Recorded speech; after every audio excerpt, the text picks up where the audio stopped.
他花100万就好像穿越了一样，很神奇。大叔还打算开一个手机博物馆，把这些不常见的电话展出，供大家欣赏。然而下面这个大爷的收藏更有价值，他5年收集了3000万个烟头，每天都要去街上捡烟头，一天就要捡1万多支，捡满1箱就要封存起来。5年内收集了300多箱。晚饭后他又去捡烟头了，还说现在捡的最多。来到饭店门口，果然发现了很多，不一会儿就全部捡干净了，即使垃圾桶里的烟头也不放过。有人说，经常看到他整晚都在街上捡烟头，下雨天也不例外。只要大爷出现的地方，就绝对不会允许有烟头。那为啥大爷会痴迷于捡烟头？大爷说，这样做的目的就是警告那些随意丢烟头的人，还说这样能让自己锻炼身体，感到非常快乐。他50年收藏了精神寄托。他有个大豪宅，却天天住在厕所里，睡觉在厕所，吃饭也在厕所，掀开垫子下面全是尿，还说厕所味道清新自然，厕所门时刻紧闭着，好像在躲着什么东西。他说只要离开厕所就会头晕目眩，全身酸痛，不得不离开的话就要全程戴口罩。去客厅那都算是旅游了，还会给客厅喷一种神秘的液体。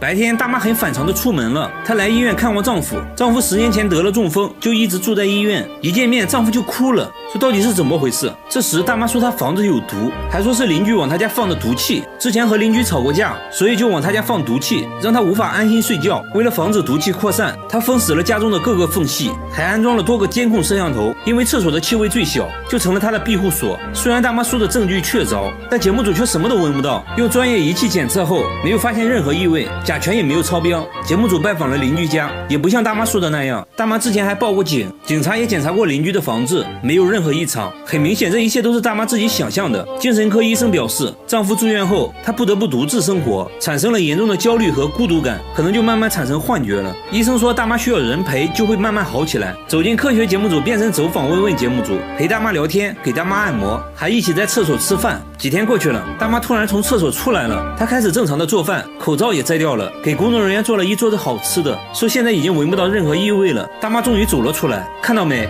对象的赶紧找个吧，不然老了真的会很孤独的。和大妈一样，下面这个大姐的情况也不容乐观。大姐每天穿着用2万个曲别针做的衣服，衣服重达50斤，就这样在家里穿了10年。家里堆满了各种杂物，在家只能爬行，所有东西都被装在塑料袋中，甚至天花板都用塑料袋覆盖着，窗户也被封上了。洗澡也不脱衣服。只见她洗着洗着，突然站在了马桶上，她竟说不得不这样做。她究竟在躲避着什么？大姐说家里有电磁波辐射，让自己非常痛苦。她认为曲别针可以屏蔽辐射，才用曲别针做了这件盔甲。为了验证她的说法，节目组请来专家测量房子的辐射量，结果房子几乎没有任何辐射。工作人员建议她脱掉铠甲，大姐犹豫再三，决定试一下。没过1分钟，她突然把头埋进了被子里，表现得很焦虑，还说自己疼得受不了了。接着又开始穿铠甲，穿完大姐长舒一口气。节目组找来了心理医生，一番交流下来，大姐突然哭了起来，缓缓说出了藏在心中的秘密。在她年轻的时候，被一个陌生男人跟踪了长达半年，她搬过好几次家，都会被找到，会在半夜敲她的门，还经常给自己发骚扰短信，换手机号也没有用，感觉自己时刻都在被监视。从那之后，她变得非常敏感多疑，以至于能感觉到手机发出的辐射。她以为随着时间的流逝，自己会慢慢好起来，没想到却变得越来越严重。医生建议大姐不要逃避，要直面内心的恐惧，即使暂时无法克服，也要学会和恐惧共存，学会接纳自己。和大姐有相似打扮的还有下面这位大叔。大叔的口罩是用沥青做的，衣服上也涂满了沥青，还说自己不能暴露在阳光下。他家里也非常昏暗，没有任何一盏灯，插头都被拔了下来，即使是一个信号指示灯都会被他用黑色胶带盖上。电视也被大叔故意砸坏了，家里所有的电器都处于失灵状态，唯一有用的就是电脑，但用电脑之前必须全副武装，最多只能使用3分钟，不然身体就会疼痛难忍。他还去过很多医院，医生都说他身体很健康。说话间他突然紧张起来，紧紧盯着100米开外的一辆汽车，戴上了口罩和帽子，还说是为了安全。他究竟在躲避着什么？大叔说这一切都是因为这个信号塔，以前他就住在这个信号塔下面。他说附近的辐射很严重，只要一靠近，心脏就会剧烈疼痛。大叔解释说自己对辐射很敏感，一点点辐射就会对自己产生伤害，为此才戴沥青口罩来躲避辐射。可信号塔附近的邻居却说并没有感受到任何异常。专家也解释说，信号塔只会以水平方式发送信号，并不会对塔下的人产生过量辐射。工作人员还用专业设备检测了屋内内的辐射量，结果远远低于安全标准，不会对人体造成伤害。既然大叔说自己能感受到辐射，那给他做个测试好了。给大叔戴上眼罩后，让他判断面前电脑的开关机状态，结果测试7次，错了5次。很明显了，大叔的问题只是心理问题。要想治愈心理问题的话，第一步就是要面对恐惧。他找到心理医生咨询，原来大叔做生意亏了很多钱，家庭也破裂了，巨大的压力让他产生了幻觉。一番沟通下来，大叔决定不再逃避，直面内心的恐惧，勇敢面对生活。加油吧，大叔！好了，我是岳贝，关注我，每天一个迷惑行为大赏。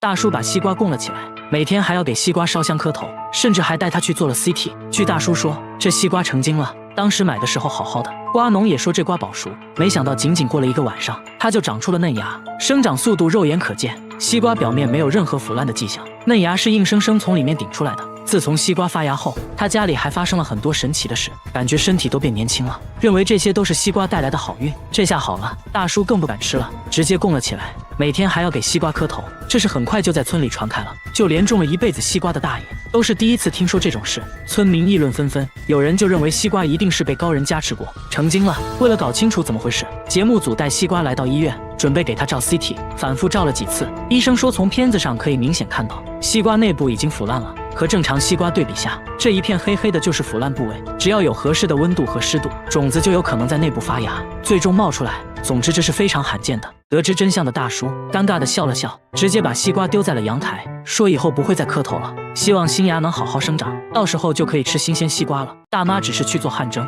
所有人都不可思议地看着她，因为她在65度的汗蒸室待了1小时，一滴汗都没流。大妈还说自己一辈子都没出过汗。为了验证真假，大妈直接在33度的气温下跳绳半小时，接着把纸巾贴在额头上，其他人瞬间就把纸巾浸透了。然而大妈额头却干干净净，果然一滴汗都没有。大家决定把温度升高，在屋顶铺了一层锡纸，瞬间表面温度就达到了45.6度。大妈二话没说，直接躺了上去。就这样足足烤了2个小时，大妈都快被烤成了3分熟，仍然没有出一滴汗，还说一点都不热，甚至感觉有点冷。难道她真的不会出汗吗？那只能使出大招了。大家带她来做汗蒸，此时汗蒸室温度65度。随着时间的流逝，一旁的人早已大汗淋漓，她却一点反应没有，边笑边说温度能不能再高一点。周围人都露出了一副没见过世面的样子。大妈现在唯一想做的，就想体验下出汗是什么感觉。随后医生在大妈手心涂了一种遇水就会变紫色的液体，又撒上了一些白色粉末，接着放在烤灯下面，一直烤了30分钟，手掌没有任何反应。1个小时后终于看到了变化，大妈掌纹处都变成了紫色，也就是说大妈其实还是会出汗的，只是量比较少而已。医生表示出汗少并不会直接对身体造成伤害，这下大妈放心了，原来自己和正常人是一样的。仔细看，他的肚子可以瞬间变大3倍，疼痛随之而来。他每天都要经历好几次类似生孩子的痛苦。大姐的肚子在变大之前没有任何征兆，刚刚还在晾衣服，突然感觉不对劲，在丈夫的帮助下躺了下来，肚子也在肉眼可见的变大，而且变得硬邦邦的。丈夫能做的只有帮她按摩一下，除此之外无能为力，只能眼看着大姐疼痛不止。经过几分钟的阵痛，肚子又慢慢恢复到了正常大小。可大姐还没缓过气来，肚子又在短短几秒钟之内变大，她又要经历一次分娩的痛苦。丈夫说这样的过程每天都要经历6次以上。大姐平时的腰围是77厘米，肚子变大后腰围就成了91厘米，整整大了11厘米。然而令大姐更绝望的是，医院根本查不出肚子变大的原因，他们甚至去了妇产科，可是医生却说她很健康，但是肚子变大已经严重影响到了生活。大姐刚在市场买完菜，回家的途中肚子变大说来就来，完全不分场合。节目组脱下外套帮大姐躺下，大姐的叫声引来路人围观，路人看到这一幕也是懵的一逼。丈夫很快赶到，不停地帮大姐按摩肚子，经过长时间的折磨，肚子终于恢复了平静。大姐精疲力尽地吐出一句话：回到家，丈夫很是心痛，看着痛苦的妻子，自己却什么都做不了。节目组抱着一丝希望，带着大姐再次来到医院。一番检查下来，医生对此也感到很震惊。大姐的肚子变大时，大肠也随之扩大了10倍。生理上没问题，那8成就是心理问题。节目组又找到心理医生沟通下来，才知道原来大姐的前夫有家暴，这给大姐带来严重的身心伤害。她把一切痛苦都藏在心里，长期的压抑无处释放。和现在丈夫在一起后，生活恢复了平静，大姐心理上的压力在慢慢释放，才会以肚子变大的形式体现出来。丈夫听后很自责，认为自己没有和妻子好好交流过，不知道妻子承受了这么多委屈。他决定以后给大姐更多的陪伴，让大姐释放压力，最后还对大姐来了个深情告白。和大姐一样，下面这个女女人的肚子也很神奇，她怀孕3天就要生了，但是她却什么都不知道。3天前，她因为胃痛来医院检查，没成想却检测出了婴儿的心跳声。医生说你这不是胃病，你要去妇产科啊，你这是怀孕要生了。大姐听到这个消息震惊了，这什么情况？护士也震惊了。比大姐还震惊的是她丈夫，由于工作原因，大姐和丈夫已经分居7个月了。现在你说你怀孕要生了，所以当然是原谅她了。医生说其实大姐也是怀胎10个月了，只是她不知道而已。那大姐为什么连自己怀孕都不知道？邻居也说根本看不出她怀孕，都以为她又胖了而已。为此，大姐还跑去做了减肥按摩，就是专门按肚子的那种。该说不说，你例假总该停了吧？大姐却说自己例假一直不规律，一直没来例假，也没在意，这得有多不在意啊？由于一直以为是胃病，她还买了很多治胃病的药。现在大姐非常自责，只希望孩子能平平安安的出生。不过还好，最终大姐顺利生产。不得不说，孩子有个这样的妈，还能活下来，真的是个奇迹。这应该就是传说中那个万中无一的练武奇才吧。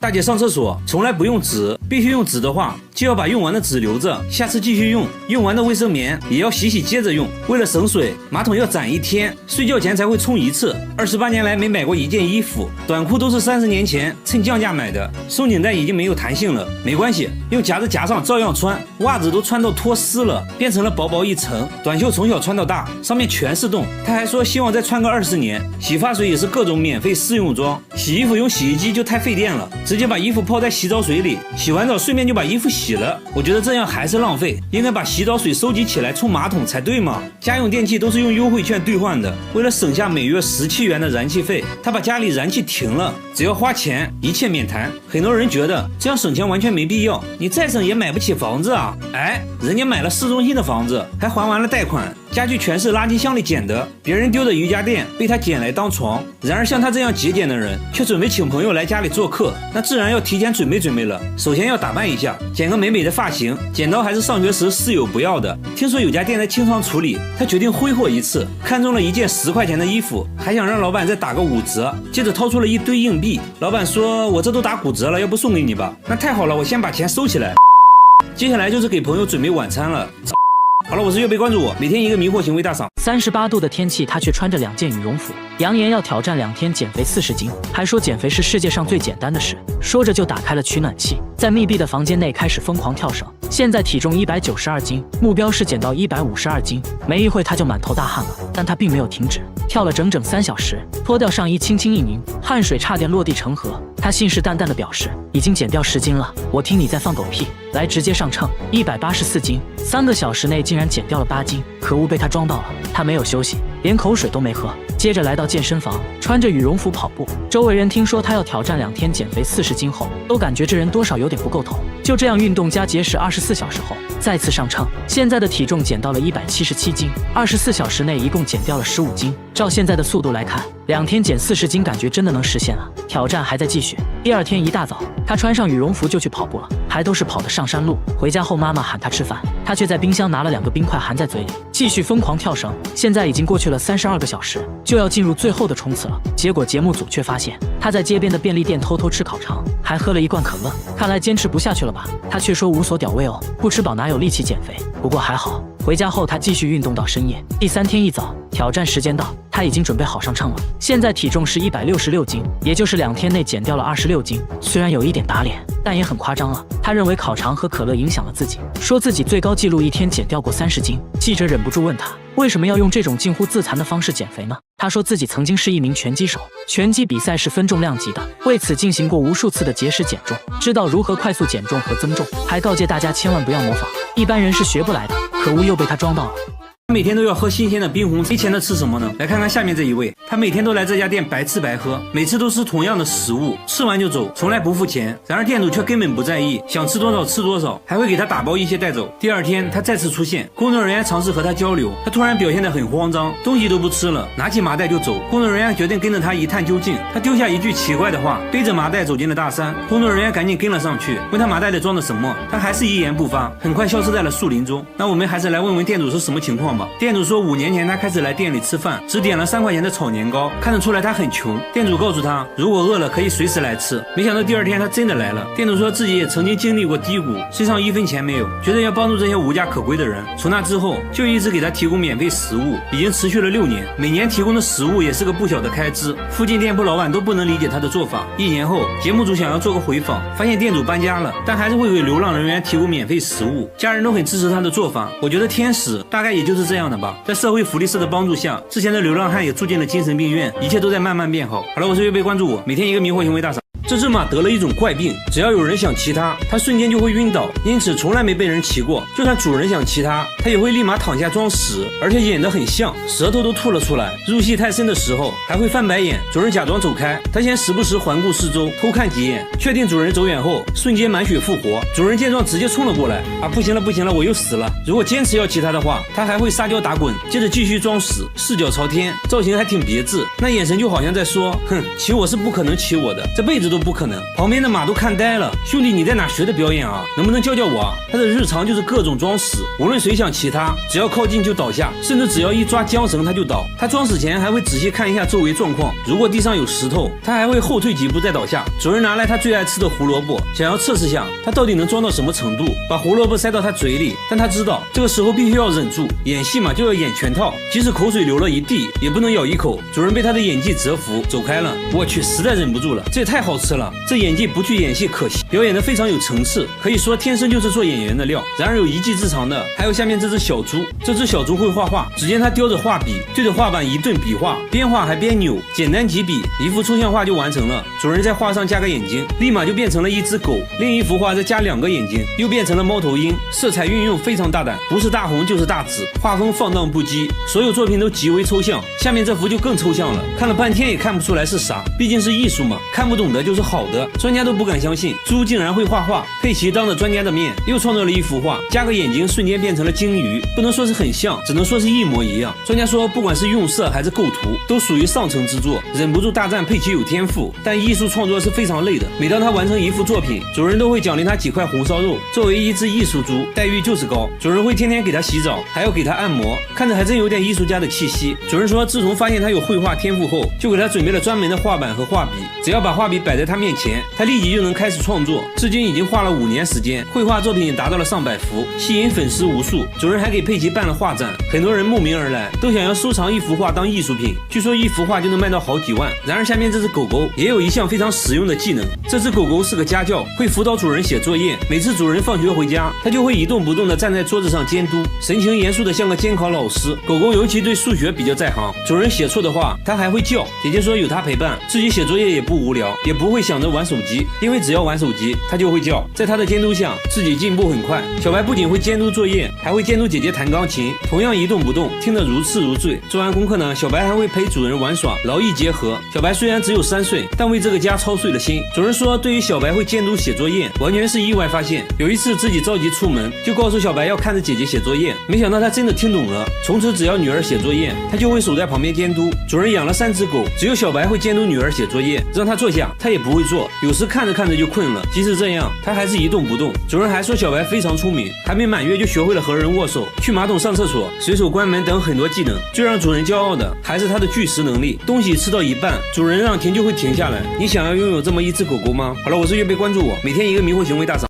这只狗狗看破红尘，竟然出家当了和尚，每天跟方丈一起诵经念佛，居然还学会了打坐，露出虔诚的眼神，身体半蹲，双手合十，不停的祷告，一坐呢就是一上午，直到念经结束，他才会把手放下来。众人都很好奇，好好的狗狗为啥会选择出家当和尚？他能听懂佛经吗？一旁的方丈却笑而不语。不仅如此，他现在连狗粮都戒了，只吃素，大白菜是他的最爱，还上过报纸，被各大媒体争相报道，甚至有人为他写了一本书，收获粉丝无数，经常收到来自全世界各地的来信，信件堆满了整个箱子，还有粉丝亲自来寺庙看他。狗狗非常有礼貌，见人就作揖，连粉丝也不禁想问他到底为啥要当和尚。原来啊，狗狗之前是个花花公子，到处沾花惹草，偶然间来到寺庙，正好看到方丈在念经，一下子就被吸引了，听得如痴如醉，自此看破红尘，遁入空门。刚开始方丈以为他只是在模仿自己，但随后几天只要方丈诵经，他就会出现在一旁静静的听，有时还看到他独自在佛前打坐，一坐就是半天。方丈看到了他的慧根，于是收留了他。他，并给他取了法号悟净。就这样，他已经在寺庙待了3年，一旦有空就跑到佛前打坐，还真是只虔诚的狗狗。然而下面这个寺庙里也发生了一件不可思议的事，这个韩国和尚结婚了，老婆竟然是一只鸵鸟。他们不分场合的秀恩爱，鸵鸟会跟他一起念经，他还会给鸵鸟按摩，看起来非常甜蜜。外人看到这个情况都骂他花和尚，身为佛门弟子却6根不净，但他并不在意，还说他们上辈子就是夫妻。鸵鸟每天像狗一样跟在和尚后面，到了和尚打坐的时间，鸵鸟就坐在门口一直看着他，眼神里充满爱意。而且鸵鸟只接受和尚的喂食，别人喂它吃，它会礼貌性的接过来，然后假装不经意的吐掉。和尚捡起吐掉的树叶再次喂它，鸵鸟直接一口吞了下去，吃得一脸满足。很多人好奇他们是怎么相爱的，和尚呢却闭口不谈，接着就去给鸵鸟洗澡。鸵鸟开心的摇着尾巴，脑袋来回摇晃。洗完澡呢还要给它吹干，和尚仔细的帮它打理毛发，偶尔还会加一点护发素。这天和尚有急事，没带鸵鸟就出门了。鸵鸟发现后，生气的张开翅膀到处寻找，时刻张望着门口，期盼和尚能早点回来。等和尚回来后，鸵鸟忍不住对他发脾气，张大嘴巴不停的叫着。不过呢，和尚很会哄老婆，一边拍打一边安慰，他们很快就和好如初，紧紧的抱在了一起。原来啊，鸵鸟是他在野外发现的，当时奄奄一息，于是把他带回寺庙悉心照顾。鸵鸟的伤势渐渐转好，准备将他放回山林，没想到鸵鸟不肯离开，他们就这样相伴了15年。和尚说鸵鸟爱上自己，可能是看中了自己的发量，你觉得呢？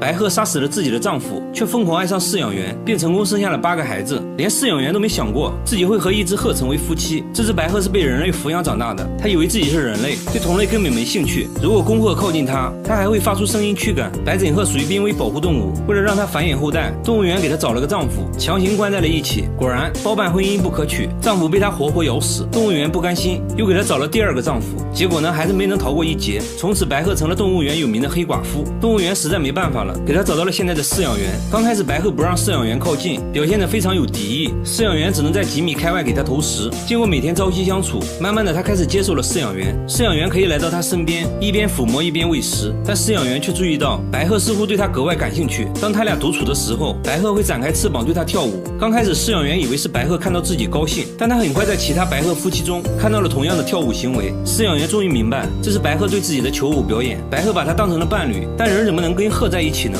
饲养员也没有多想，为了不让白鹤失望，当他再次进行求爱表演时，饲养员会跟着一起跳，白鹤扇动翅膀，他就挥动双臂回应，有时还会跟白鹤一起尖叫。为了表现得称职一些，饲养员会帮他筑巢，因为这是白鹤夫妻会一起做的事。白鹤对饲养员爱得深沉，就连女记者和饲养员说话，他都会吃醋，在一旁不停地示威，为了让他繁衍后代。等白鹤再次对他进行求爱表演时，饲养员偷偷找来雄性白鹤，对他进行了人工受精，最终成功生下了宝宝。对于孵蛋的任务，白枕鹤必须夫妻一起孵，这对饲养员来说有点难度，但饲养员也不敢让白鹤单独孵蛋，因为白鹤一直认为自己是人类，如果孩子出生发现并不是人类，怕白鹤会崩溃。于是在白鹤生下蛋后，饲养员偷偷把蛋送到了其他白鹤夫妻窝里，让他们代为抚养。为了不让白鹤伤心，他还制作了不少逼真的假蛋，让白鹤坐在上面孵。他们于2004年相识，当时白鹤23岁，饲养员28岁，至今已经相伴了18年。白鹤一共生下了8个孩子。白鹤是一夫一妻制的动物，寿命能达到60岁。饲养员表示会一直陪白鹤走下去，这样的承诺也算是一生一世了。他能在头发丝上刻100个字，只见他先把头发固定起来，接着用微雕刻刀在上面刻字，最后呢给头发上个色，文字在显微镜下就显现出来了。不仅如此，他还可以在沙粒上刻字，也能在5厘米的石板上写一部千字文，这可不是一件简单的事，他需要2年才能全部完成，期间还要更换20多种刻刀，比硬币小很多的铁块上也能刻800多个字，相对来说在小米粒上刻字就显得简单多了。大叔说头发上刻字很考验人的耐性，刚开始做的时候刻了100多根头发，1年下来呢，只成功了2根，为此自己头发日渐稀疏，现在都是用别人的，见到别人都是先看头发，黑长直是他的最爱。他现在还开了头发展览，小朋友都看傻了。大叔目前只能在头发上写1行字，还说希望以后可以在头发上画一幅清明上河图。他把一坨便便锁在了保险箱里，还说这坨便便价值1000万，里3层外3层的打开，这不就是块石头吗？但他说这是鲸鱼的便便，叫龙涎香，高档香水就是用这玩意儿做的，比黄金还要贵10倍，1克就能卖3000块。便便呢是在自家鱼塘发现的，他本来也以为是石头，没想到扔在水里竟然飘了上来，这就很神奇了。上网那么一查，和网上说的龙涎香非常像，这不一夜暴富了吗？工作人员闻了闻，确实没什么臭味，难道真的是龙涎香？朋友们都觉得这是真的。但村里老人说啊，他们这片根本就没出现过鲸鱼，哪来的鲸鱼便便啊？说再多都没用，接下来直接找专家。专家说这玩意儿很稀有，一般100只鲸鱼里面只有1只鲸鱼体内会有龙涎香，这其实就是鲸鱼体内的结石。专家对着便便一阵猛闻，还做了个简单的测验，各种特征非常符合，初步判断这可能就是龙涎香。大叔那是越听越兴奋，但专家说还需要进一步采样化验。一番分析后，大叔满怀期待，然而结果却显示这并不是龙涎香，只是一个在海上漂浮很久的塑料泡沫。大叔的宝贝瞬间一文不值，妻子安慰大叔，但大叔反手就撒了一波狗粮。那泡沫就给接了。然而下面这个小哥也把不值钱的东西当成了宝贝，他能用各种蔬菜当乐器，只见他掏出胡萝卜就吹了起来。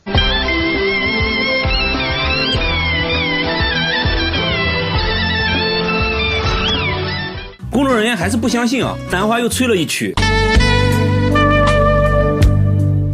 还用山药做的乐器吹了一个，然而把蔬菜做成乐器菜，或者打成蔬菜汁喝掉，因此每天都要重新买新鲜蔬菜，这成了一笔不小的花费。他现在呢已经到了痴迷的程度，甚至在工作中也要做乐器，拿着一颗洋葱就开始制作，同事都被震撼到了。第一次见面，大叔就在陌生人面前脱掉了袜子，这才看清大叔根本就没有脚趾甲。不仅如此，他连手指甲也没有，指甲的位置光秃秃的，地上的小东西根本捡不起来。开易拉罐是最痛苦的，更难以置信的是，他不能用玻璃杯喝水，一拿起来就会滑下去，杯子在手中反复滑落。节目组怀疑大叔是故意的，大叔却说自己没有指纹，光滑的东西根本拿不住。大家一起按手印，大叔的手印模糊一片，真的看不到任何纹路。由于缺少指甲的保护，轻轻按压手指就会带来剧烈疼痛。然而大叔的工作却很依赖手指，他是一名汽修工，工作需要一直动手，就连缠个线圈都会疼痛难忍，哪怕一个小小的失误都会给他脆弱的皮肤造成不小的伤害，手上也总是伤痕累累的。因为要养活一家老小，他就这样忍着疼痛工作了30年。医生说他患有一种名叫大疱性表皮松解症的罕见疾病，由于是遗传性的，所以没有根治方法。其实这些大叔都无所谓，他在意的是女儿。女儿出生的时候，他做的第一件事就是检查女儿的手指，看到女儿有着正常指甲，大叔激动地哭了。他不想让女儿承受和自己一样的痛苦。现在大叔最喜欢做的就是帮女儿剪指甲，女儿也很懂事，每天都会帮父亲包扎伤口。 상처 보면 어때요? 고통스럽고 안 다치면 기쁘고 안 다치게 기도할게. 大妈每天捡钱100块，却差点丢了老命。钱都是从这棵柿子树下捡的，硬币每天早上都会准时出现，1个月捡了一大杯。对于这种现象，当地老人说柿子树果实累累，象征着家族兴旺，可能是有人对着树许愿丢下的硬币。可奇怪的是，附近其他柿子树下却找不到任何硬币，只有他家店门口的树会这样，这就有点诡异了。大妈很焦虑，说这明显和自己有关，难道是有人在对自己下蛊吗？大家决定偷偷安装监控，找到这个丢硬币的人。经过漫长等待，终于发现了一位可疑人员。大家亲眼看见他经过柿子树的时候丢下了一个什么东西，记者赶紧追了上去，却结果发现他只是丢了一个树叶而已，是个误会。说来也奇怪，自从安装了监控，就再也没发现什么可疑人员，但每天早上树下的硬币还是准时出现，从不缺席。这下他更慌了，只能没日没夜地守着监控。终于在第3天，他看到一个神秘的身影在向树下丢东西，而这个身影竟是每天都会和他见面的人。店主大妈吓得不敢说话，为了验证自己的猜测，他在一枚硬币上贴了一张白纸，偷偷放进了收银机。没一会，店里来了一个收废品的大妈，买了一杯咖啡，店主把带记号的硬币找给了他。第2天早上，这张带记号的硬币果然出现在了那棵柿子树下。店主确认一直丢硬币的就是这位收废品的大妈。随后节目组找到废品大妈，大妈也承认是自己丢的。至于为什么一直这样做，大妈说店主每天都会把废纸箱给自己，而且还不要钱。为了表达感谢，每次会从卖纸箱的钱里拿出50偷偷丢在树下。知道真相的店主终于松了一口气，真是一个温暖感人的灵异事件啊！大妈家出现了不应该出现的东西，就在她拔牙回家后，家里就凭空出现了一包牙齿，参差不齐的，足足有20颗，其中还有好几颗烂牙。牙齿是大妈整理橱柜时发现的，刚开始还以为是干燥剂，仔细一看差点吓死。这牙比正常人类的牙齿小了很多，真的是人类牙齿吗？牙医看了一眼，说不仅是人类牙齿，而且还是小孩的乳牙。一个人一般就有20颗乳牙，而这一包恰巧就有20颗，从形状上判断，应该就是同一个人的，很明显是专门收藏起来的。一听说是乳牙，大爷很不理解，因为老两口根本就没有孩子，最近也没人来过家里，那为啥会出现在自己家呢？这会不会是某种诅咒呢？随后记者在家里发现了蹊跷。10号这天，日历上标注的行程是去看牙医，大妈说那天确实去拔牙了，自己记性不好就在日历上做了标注，那会不会是她不小心从诊所带回来的呢？大妈却一口否认，大家也不确定她有没有健忘症。为了排除这种可能，接着来到牙医诊所，调出了监控，确实没看到大妈拿走任何东西。那牙齿到底是从哪里来的呢？聊天中得知，这房子是他们租的，1年前才搬进来的，而且房东就有个孩子。大家瞬间醍醐灌顶，这牙齿8成就是房东孩子的。接着联系到了房东，一问才知道，这牙齿确实是他家小孩的，当时搬家忘记拿了，一切都是虚惊一场。小伙在95岁奶奶的脸上摸了又摸，甚至连胳膊也不放过。小伙并不是变态，只因这位中国奶奶实在太神奇，她曾经死过，只过了3小时又活了过来，不仅长出了黑头发，还长出了新牙。村民都参加过她的葬礼，而此刻她却在厨房做饭，看起来非常健康。问她到底是怎么一回事，老人说只记得自己生病住院，但完全不知道自己死而复生的经历。面对大家的质疑，老人的儿子直接向大家展示了证据，一口在老人死后才准备的棺材以及寿衣。老人的女儿说，这一切都是真的，当时在医院母亲就没了呼吸，身体渐渐变得僵硬。据老人儿子回忆说，去年1月老人突发心脏病，送到医院抢救后，医生也无能为力，他们只好把老人接回了家。万没想到，在他停止呼吸3小时后，突然开始剧烈咳嗽，慢慢恢复了生命迹象，一家人都怕得不行。老人的主治医生听说后都觉得离谱，因为实在没见过这种事。老人死而复生后，整个身体也发生了奇怪变化，首先视力变好了，穿针引线根本不用戴老花镜，后脑勺开始长黑发，甚至老年斑都消失了，皮肤变得滑滑的，记者都忍不住摸了又摸。最让大家感到震惊的是，老太太竟然长出了新牙，专家看到都大跌眼镜，是真的大跌眼镜。虽然好像很难解释这种现象，但看到老太太健健康康的，一家人都很开心。至于老人为啥能复活，貌似也不那么重要了。